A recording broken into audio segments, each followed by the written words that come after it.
நேயர்களே, இன்றைக்கு தமிழ்நாட்டு அரசியல்ல மிக முக்கியமாக இந்தியாவுடைய சாணக்கியனாக இருந்த அமித்ஷா பெரும் தோல்வியை சந்தித்திருக்கிறார். ரொம்ப முக்கியமான விஷயம்.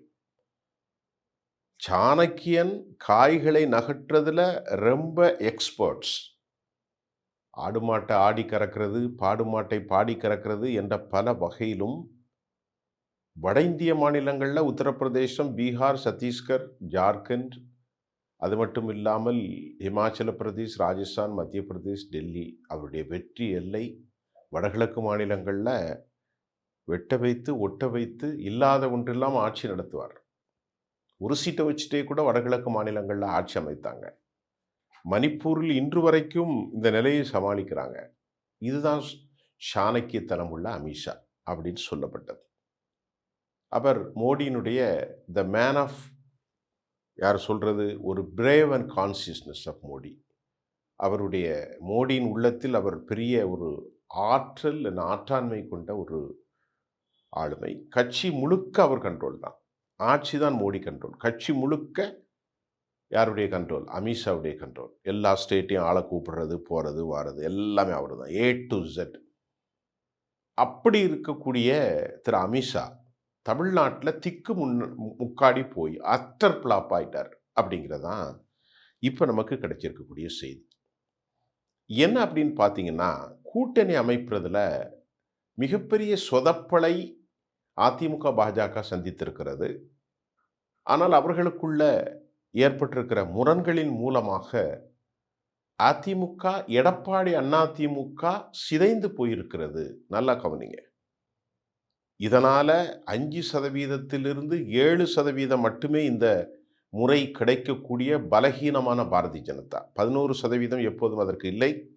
அது எடுத்து பெரிதாக ஊதி பெரிதாக்கப்பட்டது. இந்த முறை அது 5க்குள் அல்லது 7க்குள் மட்டுப்படுத்தப்படும் என்றுதான் கருத்துக்கள் தெரிவிக்கின்றது. நாம் ஏற்கனவே சொன்ன திமுக 30%, அதிமுக 23 இன்னும் கீழே குறைந்து 17, 18 கூட போகலாம். இதுதான் நிலை. விஜய்க்கு எதுவுமே தெரியல. அதே மாதிரி நாம் தமிழர் 8 வராது. அவங்க 5 4 அதுக்கு கூட கீழே போகலாம், சொல்ல முடியாது. இப்போ இந்த நிலையில இன்ன வரைக்கும் டிசம்பர் நாளை மறுநாள் வியாழக்கிழமை ஒரே ஒரு நாளில் நியூ இயர் வந்துடுச்சு. ஜனவரி, பிப்ரவரி அதுக்குள்ள கூட்டணி அமைக்கணும், வேட்புமனு தாக்கல் எல்லாம் இருக்கணும், பிரச்சாரம் போகணும். திமுக அந்த கூட்டணியில் உறுதியாக இருக்கு. ஒரு சலசலப்பு இருந்தாலும் உறுதியாக இருக்கிறது. அது வேற ஒரு செய்தியில் தாரேன். அதே மாதிரி நாம் தமிழர் கட்சி அந்த கூட்டணியும் இல்லை, அவங்களுக்கு வெற்றியை பற்றியும் கவலை இல்லை. அவன் தனித்தே போட்டிட்டு இருக்கார், அது தனி. தாவேக்காக்குள்ள எல்லாரும் உள்ள போய் இணைஞ்சிக்கிட்டு இருக்கிறாங்க. அந்த கட்சியினுடைய அடிப்படை வேர்கள் உறுதியாக இல்லை. மேலே மேம்போக்காக ஆண்களும் பெண்களும் குழந்தைகளும் கட்சியினுடைய எல்லாருமே போய் சேர்றாங்க. இதுதான் நிலை. திமுக பூத் கமிட்டியிலையும் ஆட்சியிலையும் கொடுப்பதை கொடுத்து வாக்குகளை சரி செய்வதில் அவர்களுக்கு நிகராக யாரும் இல்லை.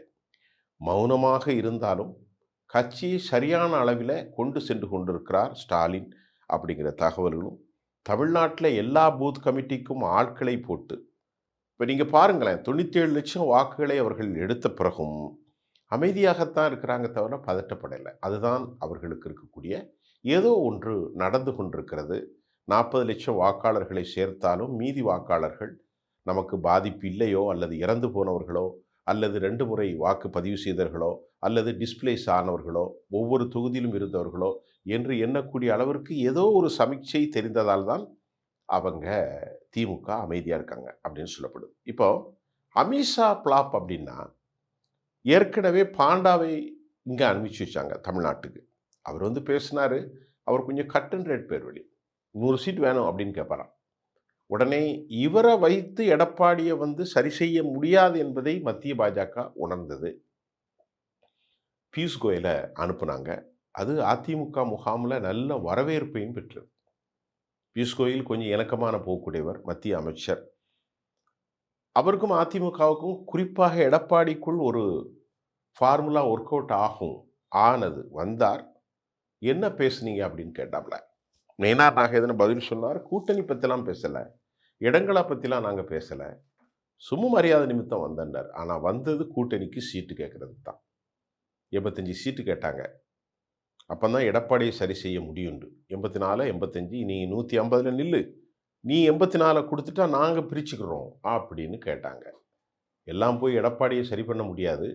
அவர் ஏற்கனவே அதிமுகவுடைய வலைத்தளங்கள் மூலம் 170, பாமக 23, பாஜக 23, ஓபிஎஸ், டிடிவி எல்லாம் 3, 3ன்னு ஒரு செய்திய பரப்பி விட்டார். இது ஒரு டிராஸ்டிக் எஃபெக்ட் ஆன் தமிழ்நாடு புஷன். இது அதிமுகவினுடைய ஐடி விங்ஸ் தான் பரப்புனது. இது பாஜகவுக்கு நன்கு தெரியும். இப்ப எடப்பாடி மேல ஒரு சந்தேகம் என்னன்னா, எடப்பாடி ஒரு மோசமான அரசியல்வாதி. லாஸ்ட் மொமெண்ட்ல கலத்தி விடுவார் அப்படின்னு பாஜக ஒரு பார்வையை எடப்பாடி மேல வச்சிருக்கு. அதுக்கு தான் நான் ஏற்கனவே சொன்ன மாதிரி இரட்டை இலை வழக்கு பெண்டிங்ல இருக்கு அப்படின்னு நான் சொன்னேன். இது ஒரு பக்கம். 2வது முறை மிக முக்கியமாக பார்ப்பது அதிமுக என்பது ஒன்றுபட்ட அதிமுக அல்ல. நல்லா கவனிங்க. இது எடப்பாடி அதிமுக. அதிமுகவுக்கு உரமிட்டு, வளர்த்து, தியாகங்களை செய்தவர்களெல்லாம் வெளியே. அதிமுகவிலிருந்து பிரிந்து சென்ற திரு பன்னீர்செல்வம் வெளியே. அதே மாதிரி டிடிவி தினகரன் அவர்கள் தற்போது கிடைத்திருக்கிற நிலையில் தாவேகாவோடு நெருங்கி இருக்கிறார்கள். அந்த நெருக்கத்தின் விளைவை நேற்று தினகரன் பேசிய பேச்சிலே நாம் புரியலாம். தர்மத்தின் அடிப்படையில் நடப்போம். ஷீட் எங்களுக்கு பெரிய பிரச்சனையே அல்ல. இதுதான் அவங்க சொன்னது. அவங்க என்ன முடிவுக்கு வந்திருக்காங்கன்னா, எந்த விதத்திலும் எடப்பாடிய காலி செஞ்சிடணும். நம்மளை இவ்வளவு அவமானப்படுத்தி, நம்மளை இவ்வளவு கேவலப்படுத்தி, தோல்வி 10 முறை வந்த பிறகும் நான் தான் அதிமுகன்னு சொல்லிட்டு திரியிறார எடப்பாடி. இவங்க கூட போய் சேர்ந்து பாஜகவுக்கு கூஜா தூக்குறதுக்கு, நம்மள்ட்ட பிரஷர் குடுக்குறதுக்கு நமக்கு எந்த தேவையும் இல்ல என்ற முடிவை டிடிவி தினகரன் எடுத்திருக்கிறார். எல்லாரும் போன பிறகு ஓபிஎஸ் ரொம்ப காலதாமதமாக எடுத்திருக்கிறார். அவர் கூட சொன்னாரு, இதுக்கு முன்னாடி முடிவுகளை எடுத்ததெல்லாம் நான், இப்ப நான் எடுக்கல. காரணம் நீங்களே எடுங்க அப்படின்னு எஞ்சிய கொஞ்சம் இருப்பாங்கல்ல, பண்ருட்டி ராமச்சந்திரன் மாதிரி தலைவர்கள தாண்டி எல்லார் கையிலையும் குடுத்துட்டார். அவங்க 90% என்ன சொல்லிட்டாங்க, ஐயா நாம இப்போ கூட்டணி 90% தவாக, 10% திமுக. அதுக்கு அவர் ஒத்துக்கிட்டார். இப்ப அவங்களுக்குள்ள 40 சீட்டு கேட்கிறதாக நமக்கு ஒரு செய்தி. ஆனா இன்னைக்கு டிடிவி என்ன சொல்லியிருக்காரு, அதெல்லாம் பிரச்சனை இல்ல.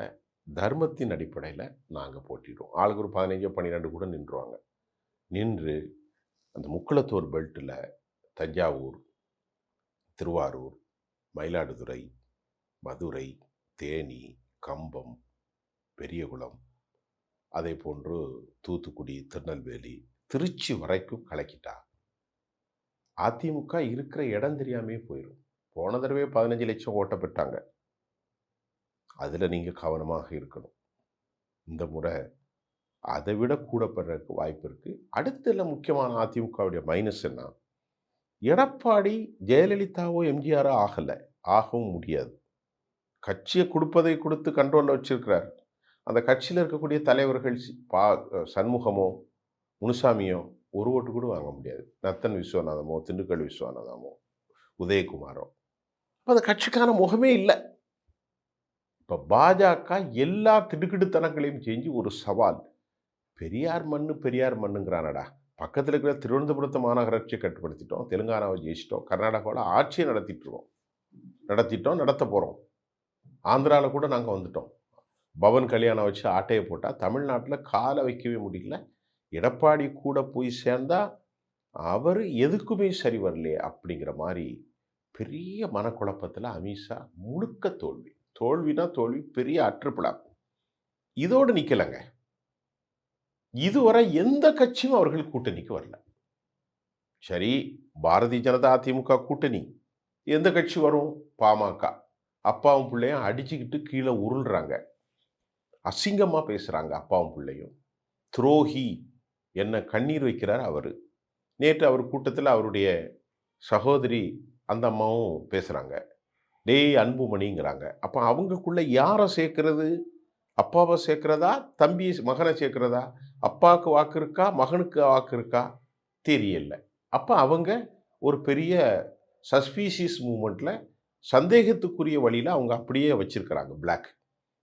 தேமுதிக கேப்டனுடைய இந்த குரு பூஜையில ஒரு கலக்குனாங்க. ஆனா அவங்கள்ட்ட இருக்கிறது 1.5% தான். அந்த 1 இப்ப விட முடியாது. ஏன்னா 97,00,000 வாக்கு நீக்கியிருக்கிறாங்க. எவ்வளவு சேர்ந்தாலும் அது ஒரு பெரிய 1500 ஓட்டு, 3000 ஓட்டுலாம் சில தொகுதிகள வெற்றி பெறும். இப்ப அவங்களும் சேர்க்க மறந்திருக்கிறாங்க. எல்லாரும் போனாங்க. பழனிசாமியிலிருந்து உதயநிதி ஸ்டாலின் வரைக்கும் இந்த குரு பூஜையில போய் கலந்துக்கிட்டாங்க. அதிமுக மட்டும் இல்ல, பாஜகவும் கலந்துக்கிட்டாங்க. அப்ப அவங்க வழக்கமான கூட்டணியில இருக்கக்கூடிய தேமுதிகவோ, அல்லது பாமகவோ இந்த முறை இல்லை. அவங்க அப்படி இருக்கிறாங்க. இல்லை, வருவாங்களா? வரலையா? தெரியல. வேற எதுக்கு சொல்றது சார்? இந்த ஒரு இடத்துல கூட ஜெயிக்க முடியாத டாக்டர் கிருஷ்ணசாமியோ, அல்லது ஜான் பாண்டியனோ கூட வர தயாரா இல்ல. ஜெகன்மூர்த்தியும் தயாரா இல்ல. வர்றது யாருன்னா, அந்த முதலியார் கட்சியில இருக்கக்கூடிய ஏசி சண்முகம். அவருக்கு அந்த முதலியார் ஓட்டு ஒரு 10, ஒரு 500, 2000, 1000 ஓட்டு இருக்கும். அதே மாரி எஸ்ஆர்எம் அவர்கள் இருக்கக்கூடிய அந்த கட்சி. இவ்வளோதான் இருக்கு. பாரிவேந்தர் ஐயாவுடைய கட்சி. இதுதான் அமீஷாவுக்கு மண்டைய ரொம்பவே குழப்பிட்டு, நான் பெரிய சாணக்கியன். எல்லா மாநிலங்களையும் கையில கொண்டு வந்து என்னால எடப்பாடிய கொண்டு விட முடியலையே அப்படின்னு இருக்கு. இந்த போட்டியில திமுக முன்னணியில இருக்கு. காங்கிரஸ் குழப்புறாங்க. காங்கிரஸ் என்ன குழப்புறாங்க அப்படின்னு நம்ம அடுத்த செய்தியில உங்களுக்கு சொல்லப் போறேன். இருந்தபோதிலும் இந்த போட்டியில் மிகப்பெரிய பின்னடைவை இந்த முறை அதிமுக, பாஜக சந்திக்கின்றது. சந்தேகம் இல்லாமல் சந்திக்கிறது. குறித்து வைத்துக் கொள்ளுங்கள். மீண்டும் அடுத்த செய்தியில உங்களை சந்திக்கின்றேன். நன்றி.